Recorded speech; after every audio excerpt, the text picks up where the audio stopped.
Hörmətli müəllimlər, sizi yeni video sessiyamızdan salamlayıram. Bu dəfəki video sessiyanın mövzusu qiymətləndirmə strukturunun qurulması olacaq. Biz qiymət jurnalına daxil olaraq hər bir kursumuz üçün semestrin əvvəlindən qiymətləndirmə strukturunu qurmalıyıq.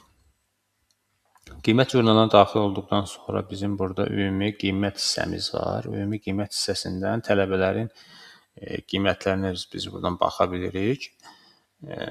Daha sonra qiymətləndirmə elementlərinə görə biz buradan siyahıya baxa bilirik ki, neçə qiymətləndirmə elementimiz var indiyə qədər, hansılarını paylaşmışıq tələbələrlə və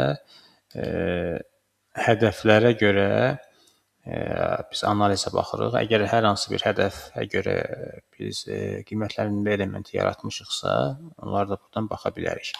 Ümumi qiymətə biz keçidilir ümumi qiymət hissəsinə. Biz buradan deməli qiymətləndirmə elementlərimizi görürük və hər bir tələbənin qarşısında biz onun ümumi qiymətini görməliyik və amma biz onu hal-hazırda görə bilmirik. Bunun üçün biz ümumi qiyməti aktivləşdirməliyik. Ümumi qiyməti aktivləşdirməyimiz üçün parametrlər hissəsindən bu ümumi qiymətin parametrləridir. Parametrlər hissəsindən bizdə aşağıda ümumi qiymət təyin edin var.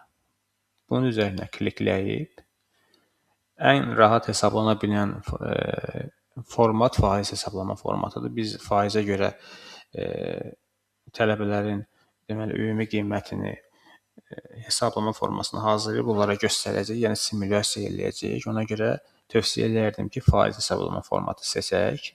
Faiz seçdikdən sonra növbəti düyməsinin üzərinə klikləyirəm və açılan səhifədə mənə lazımdır proporsional şəkildə bölünmə, yəni bərabər şəkildə bölünmə olmayacaq. Proporsional şəkildə bölünmə kateqoriyaların 100%-ə görə, 100% qiymətləndirməyə görə bərabər proporsional şəkildə bölünməsidir. Çünki bizim silabusumuzda qiymətləndirmə hissəmizdə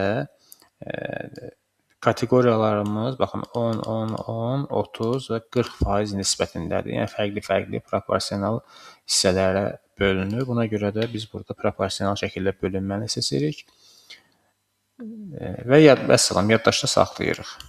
Hələ ki bizim edəcəyimiz hissə ümumi qiyməti aktivləşdirməkdir. Ümumi qiymət əgər aktivləşdirilibsə, artıq biz bağlayıram bunu.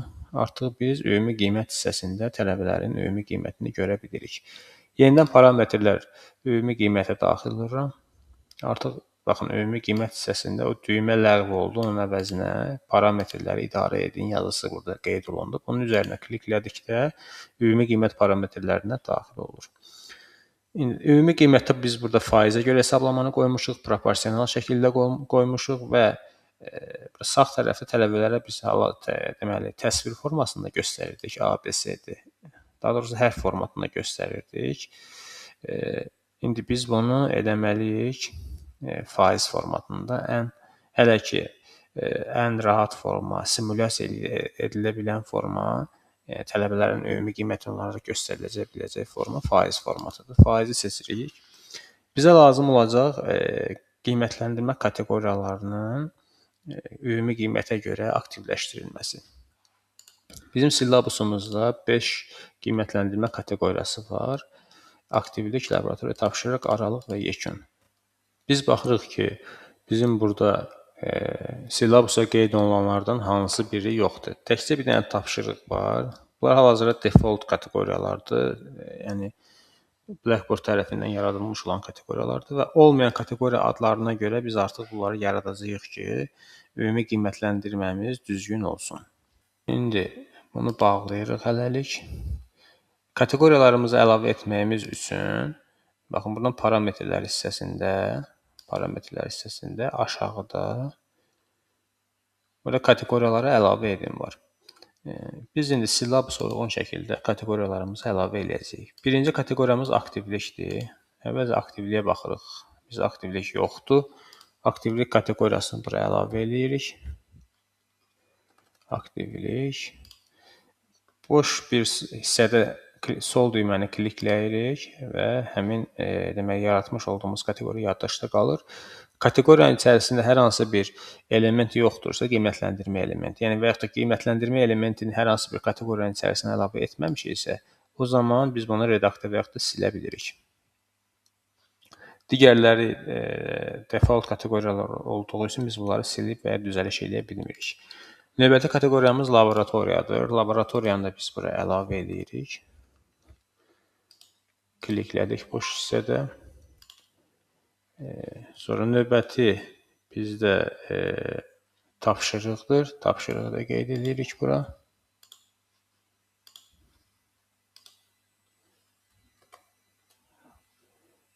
Deməli, tapşırıq kateqoriyası. Tapşırıq bizdə artıq var. Bunu qeyd eləmirik. Burada tapşırığımız var. Ehtiyac yoxdur təkrarını qeyd eləməyə. Aralıq imtahan və yekun imtahanı qeyd edirik. Aralıq imtahan və yekun imtahan. Qeyd elədik. Artıq 1, 2, 3, 4 və 5 dənə kateqoriyamız var. Yenidən daxil oluruq burada ümumi qiymət parametrlərinin içərisinə. Daxil olduqdan sonra bizə hansı kateqoriyalar lazımsa onları aktiv saxlayırıq, hansılar lazım deyilsə passiv saxlayırıq.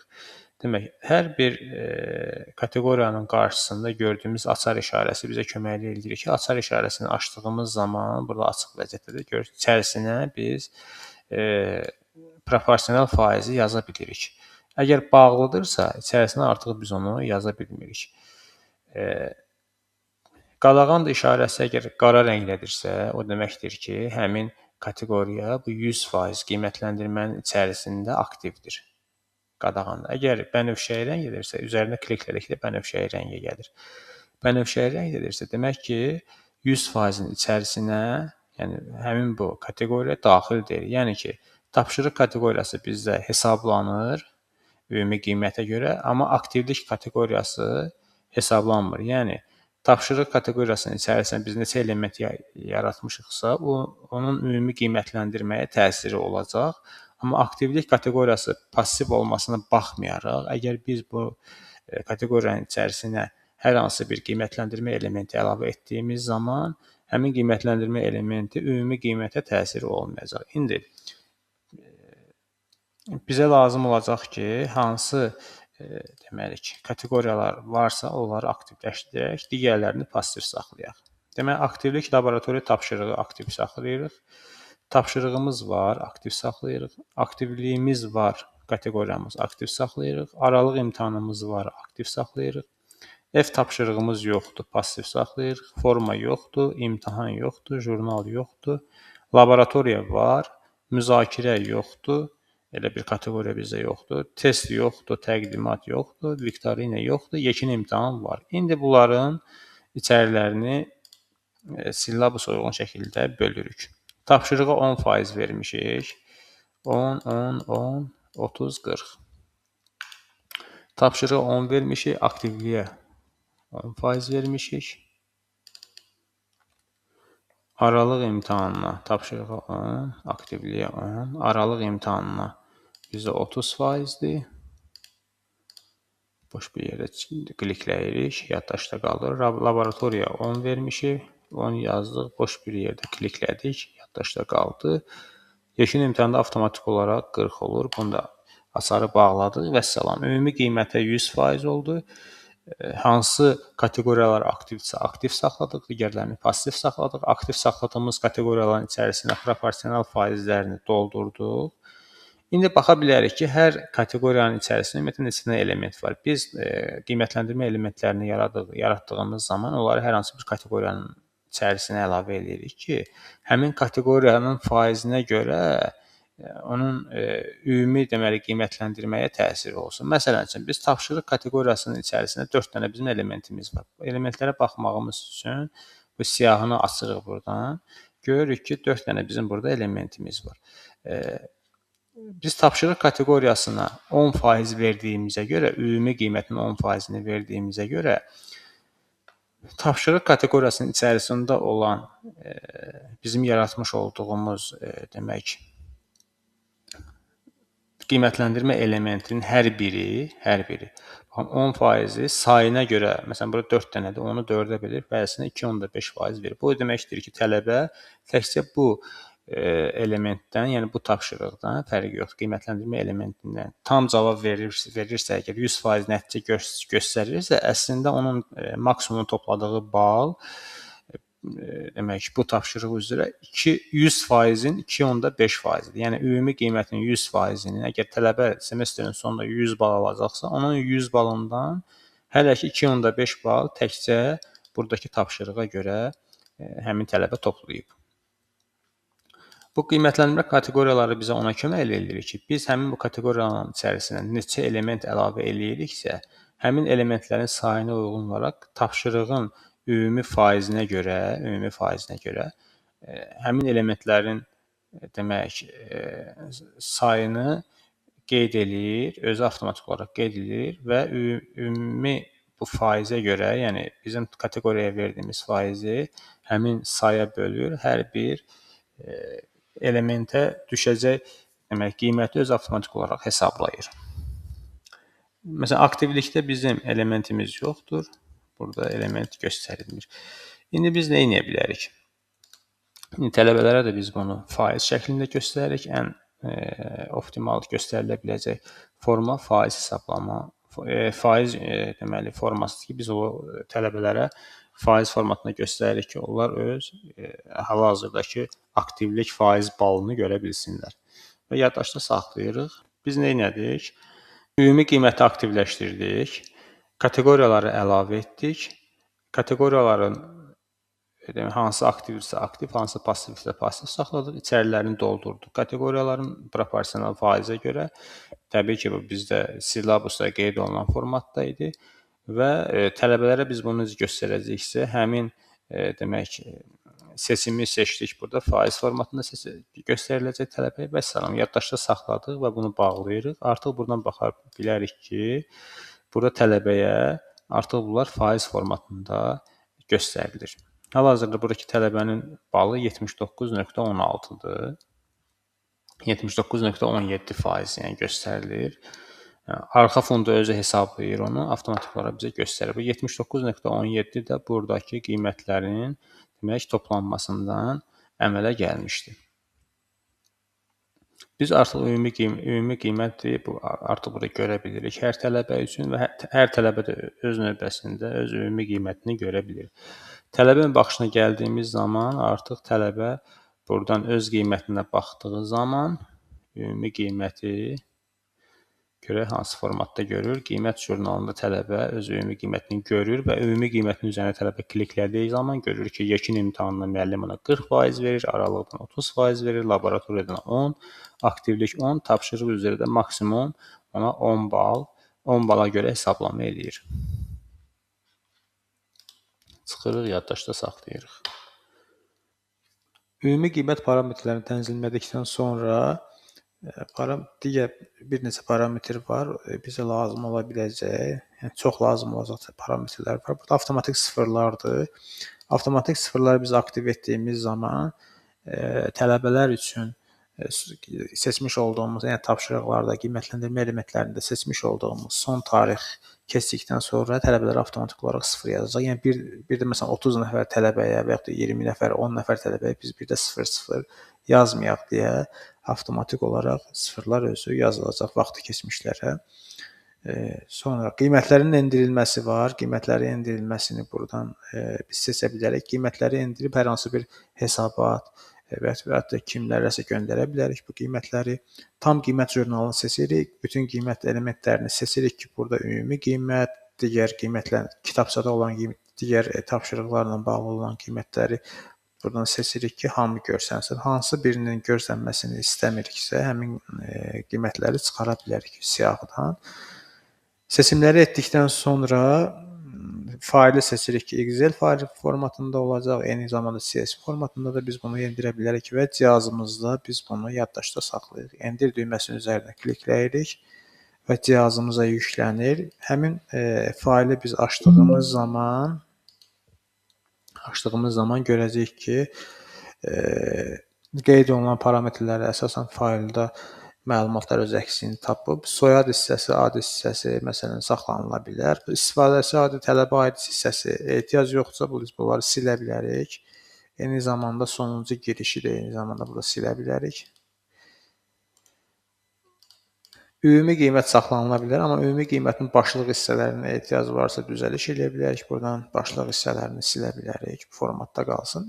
Sonra deməli qiymət elementlərini də buradan biz düzəliş eləyə bilərik. Bu formatda bizə lazım olan datanı saxlayıb, yaddaşda saxlayıb, göndərib və hesabatlarımızı hazırlaya bilərik. Qiymətlər hissəsində köçürdük. İndi semestrin əvvəlində tələbələr öz qiymətlərini doğru şəkildə simulyasiya olunmuş şəkildə görmələri üçün tövsiyə olunur ki, deməli aralıq və yekun imtahanla bağlı tapşırıqlar yaradıb bütün tələbələrə 0 verək ki, çünki aralıq və yekun imtahan balları ümumi qiymətin 70%-ni əhatə etdiyi üçün, digəri isə 30% qalan kateqoriyalar 70%-ni əhatə etdiyi üçün və həmin deməli kateqoriyalarla bağlı olan elementlər olmadığı üçün tələbələrin aktivlik balı çox yüksək burada göstərilir və həmin kateqoriyalardan da elementlərin sayı 2 dənədir. Bir dənə deməli ümumi yekun qiymətdir, bir də aralıq imtahanın qiymətidir. Biz yekun imtahan qiyməti ilə aralıq imtahan qiymətini 0 yazıb, bu ümumi qiymətin aktivliyini deməli tələbələrin balına, hazırki balına bərabərləşdirə bilərik. Yəni hal-hazırda əgər yekun imtahan və aralıq imtahan keçirilməyib, tələbələrin neçə balı varsa, həmin bala bu balı biz bərabərləşdirə bilərik. Onun üçün məzmun hissəsindən biz daxil olaq ən yaxşı metod odur ki, ya ayrıca bir qovluğun içərisində, ya fənn haqqında məlumat hissəsində bunu yerləşdirə bilərik, fərq eləməz. Və yaxud da bir modul yaradıb bunun içərisində bir tapşırıq yaradacağıq və həmin tapşırığın adını demək yazacağıq. Birinci aralıq imtahanını hazırlayaq. Yazaq aralıq imtahanı. Təlimat hissəsində tələbələrə bir-bir cavab verməməyimiz üçün olan suallarına ki, bu tələbələr təbii ki, sual verəcəklər ki, bu nəyin balı, niyə bizə 0 yazılıb və s. Bu təlimat yazacağıq ki, bura ki, məsələn üçün tələbələrin sualları yaranmasın. 0 bal ilə qiymətləndirmə və yaddaşda saxlayırıq. Biz bunu parametrlər hissəsinə keçid eləyib, son tarixi biz buradan seçirik, əvvəlki tarixi seçirik ki, bir-bir tələbələrə daha 0 yazmayaq, avtomatik olaraq özləri 0 yazılsın. Gecikmiş təqdim etmələri qadağan eləyirik, seçirik və qiymət kateqoriyası hissəsində bizdə burada aralıq imtahanı olduğu üçün, bu tapşırıq aralıq imtahanı ilə bağlı olduğu üçün biz kateqoriyanın da aralıq imtahanı seçirik ki, maksimum balı da elə 30-a bərabər edirik ki, qiymətləndirmə düzgün şəkildə hesablansın. Və yaddaşda saxlayırıq. Bizə təklif eləyir ki, bəs demək tarixi dəyişdirin, əks təqdirdə 0 veriləcək hamıya. Bizə də lazımdır ki, 0 verilsin. Düymənin üzərinə klikləyirik. Tələbələr üçün aktivləşdiririk. Və qiymət jurnalına keçid edirik. Bir dəfə yeniləyirik. Artıq yenilədikdən sonra görürük ki, tələbənin hal-hazırdakı demək qiymətləndirilə bilən elementlərə əsasən aktivlik barı burada qeyd olunub. Yekun imtahanla bağlı da bir tapşırıq yaradırıq. Eyni zamanda yekun imtahanla bağlı tapşırığa 0 bal veririk bütün tələbələrə. Bal ilə qiymətləndirmə. Burada təlimatını yazırıq. Yaddaşda saxlayıb, parametrlər hissəsində son tarixi seçirik, əvvəlki tarixlərdən birini. Gecikmiş təqdim etmələri qadağan edin seçirik. Qiymət kateqoriyasını bizdə yekun imtahanla bağlı olan tapşırıqda yekun imtahan qiymət kateqoriyası seçdik və balını buraya yazırıq və yaddaşda saxlayırıq. Və tələbələr üçün aktiv edirik ki, hesablansın. Qiymət jurnalına daxil olduğumuz zaman bir dəfə yeniləyək. Artıq görürük ki, tələbələr üçün aralıq və yekun imtahanda qeyd olunduğu üçün hal-hazırda onlara hansı tapşırıqlar verilibsə, aralıq və yekun imtahana qədər onlar öz ballarını burada görə bilirlər. Balları artıq dəyişdirdiyimiz zaman bu qələm işarəsi vasitəsilə hər bir tapşırığa əsasən birbaşa buradan da dəyişdirə bilərik. Məsələn, 9 bal verdiyimiz zaman üzərinə klikləyirik, artıq onların ballarının dəyişdiyini görə bilərik. Aralıq imtahan keçirilibsə, aralıq imtahan balını da tələbə toplayır. İmtahana giriş balını artıq tələbə buradan görə bilir. İmtahan balı da yazıldıqdan sonra tələbənin yekun balı artıq öz əksini burada tapmış olur. Əgər yekun imtahan da keçirildikdən sonra, əgər biz istəyiriksə tələbələrin ümumi qiymətləri burada hərf şəklində görsənsin, o zaman parametrlər hissəsində daxil olub, qiymət parametrlərinə daxil olub, ümumi qiymət parametrlərinə daxil olub, tələbələrə göstərilən formanın hərf formasını seçirik və yaddaşda saxlayırıq. Ola bilər ki, biz hərf formasını seçdiyimiz zaman bizim burada hərflər doğru düzgün göstərilməsin. O zaman biz parametrlərə daxil olub, biz sxemlərimizə bura daxil olmalıyıq, qiymət sxemlərini idarə edin. Qiymət sxemlərimizə daxil olub, yeni bir sxem əlavə edə bilərik buradan və yaxud da ki, mövcud olan sxemin üzərində düzəliş edə bilərik. Bizdə burada A+, B+, C+ kimi qiymətlər olar. Həmin qiymətlərə biz düzəliş edirik. Əvvəlcə hər hansı bir sxemi seçirik. Bizə hərflə bağlı olan sxem lazımdır. Həmin sxemin adına dəyişiklik edirik. Deməli, 100 ilə 0-ı saxlayırıq. 100 ilə 0 saxlayırıq. Aralıqdakı olan digər hissələri buradan silirik. Digər hissələri silib yenidən əlavə edirik.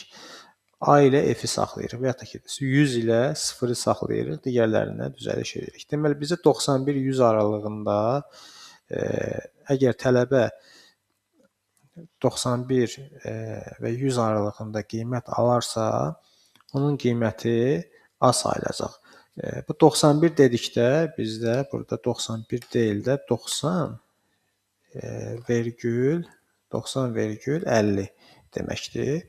Tələbə 90,50 qiymətini alarsa, o artıq həmin tələbə üçün 91 sayılacaq. Ona görə tələbənin A qiymətini alması üçün 90,50-dən 100-ə qədər qiymətləndirməni biz aralığını yazmalıyıq. Boş bir yerdə klikləyirik. 90,50 ilə 100. İndi növbətisini əlavə eləyək bura. Plusa A-dan sonra bizə B gələcək. B qiymətinin burada adını yazacağıq. B qiyməti isə bizdə deməli 80,50 ilə 90,50 aralığında olacaq. Yəni tələbə 80,50 daxil olmaqla 90,50-yə qədər, yəni və yaxud da ki 90,50-dən daha az aralıqda bal topladığı zaman demək B qiymətini alacaq. Onun üzərində boş bir yerdə klikləyirik.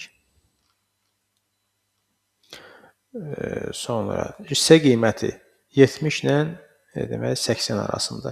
Yenə B-dən sonra C-ni əlavə edirik bura artıq. C qiyməti 70,50 ilə 80,50 aralığı. Boş yerdə klikləyirik. Ondan sonra ABCD qiyməti gəlir. D qiymətini tələbə 60,50 ilə 70,50 arasında alacaq. Y qiymətini alacaq 50,50 ilə 60,50 arasında. Əgər tələbə 0 ilə 50,50-dən daha az qiymət alarsa, artıq tələbə F qiymətini alacaq burada. Bizim qiymətləndirmə sxemimizə uyğun olaraq. Formatda yazıb yaddaşda saxlayırıq və tələbələr sonda əgər biz tələbələrə tam yekun imtahanı keçirdikdən sonra tələbələrə biz ümumi qiyməti ABCD formatında göstərməyimizi istəyiriksə, qiymət sxemimizi də hazırlayırıq. Ümumi qiymətdən tələbələrə biz bunu buradan ümumi qiymət parametrlərindən tələbələrə demək bunu hərf formatında göstərə bilərik. Parametri yenidən biz dəyişirik. Ümumi qiymət parametrlərindən sxemi dəyişib faiz seçirik və yaddaşda saxlayırıq. Bir dəfə də yeniləyirik ki, cədvəl düzgün şəkildə göstərilməsi üçün. İndi hər hansı bir cədvəldəki olan görünüşdə, yəni hazırdakı cədvəldə olan görünüşdə filtrləmək istəyiriksə, axtarda bilərik. Ya tələbə adına görə axtara bilərik, ID-yə görə, ümumi qiymətə görə axtara bilərik, eyni zamanda buradakı elementlərə görə də biz axtara bilərik və yaxud da ki, filtrlər hissəsindən tələbənin adına görə axtarış eləyə bilirik, qruplarına görə axtarış eləyə bilirik ki, əgər biz həmin bu kursun daxilində qruplar bölmüşüksə, kateqoriyalara görə, qiymət kateqoriyalarına görə deməli tələbələri qiymətlərini biz baxa bilərik. Məsələn, tutaq ki, aralıq imtahanı ilə bağlı olan, aktivliklə olan ballara baxmaq istəyiriksə, aktivliyi seçirik təkcə və tətbiq et düyməsi vasitəsilə təkcə aktivliyi ilə bağlı olan balları biz burada görə bilirik. Amma buradakı ballar, ümumi qiymət göstərilən ballar bu ümumi qiymətə hal-hazırda hesablanmasına heç bir aidiyyəti yoxdur. Yəni burada 10 bal göstərilibsə, bu ümumi qiymət təkcə bundan deyil də, bundan başqa olan digər kateqoriyalara görə hesablanmış olan qiymətdir. Bunu bir nəzərimizdə saxlayaq. Formada filtrləmədən də biz istifadə edə bilərik ki, eyni zamanda qiymət elementlərinə görə də biz filtrləməni həyata keçirə bilərik. Formatı summativ əsas qiymətləndirmə bizdə olmadığı üçün bu növlərə görə də biz seçməyə ehtiyac yoxdur hal-hazırda. Olduğu təqdirdə həmin seçimə görə deməli biz filtrləməni həyata keçirə bilərik. Belə, artıq biz qiymətləndirmə parametrlərini hansı formatda düzəliş elədik ümumi qiymət parametrlərində. Daxil olduq qiymət jurnalına. Qiymət jurnalına daxil olduqdan sonra deməli ümumi qiyməti aktivləşdirdik. Ümumi qiyməti aktivləşdirdikdən sonra ümumi qiymətə hansı kateqoriyalar varsa, həmin kateqoriyaları əlavə eləyib, burada həmin kateqoriyalara ümumi qiymətinin içərisinə saldıq, aktiv saxladıq və onlara müəyyən bir proporsional faizlər verdik. Öz silabusumuza uyğun şəkildə faiz hesablanması oldu. Tələbələr hansı formatda göstəriləcəksə, onları buradan qeyd elədik və yaddaşda saxladıq. Bizim demək ümumi qiymət parametrlərimizi düzəliş elədik. Eyni zamanda yeni qiymət kateqoriyalarını biz buradan əlavə eləyə bilirik. Bütün bunları elədikdən sonra qiymət sxemlərini düzəliş elədik. Sonra aralıq imtahanla yekun imtahanı əlavə etdik. Tələbələrin ümumi qiyməti hazırdakı dövrə görə doğru düzgün şəkildə görünsün. Yəni bütün bunları biz hər kursumuz üçün ayrı-ayrılıqda eləməliyik ki, qiymət parametrləri düzgün şəkildə hesablansın. Qiymətlər düzgün şəkildə hesablansın və tələbələrə göstərilsin. Bu videomuz bu qədər. Qiymətləndirmə ilə bağlı hər hansı bir sualınız varsa, olacaqsa gələcəkdə mükəmməllik mərkəzinə müraciət edə bilərsiniz. Videoya baxdığınız üçün təşəkkür edirəm.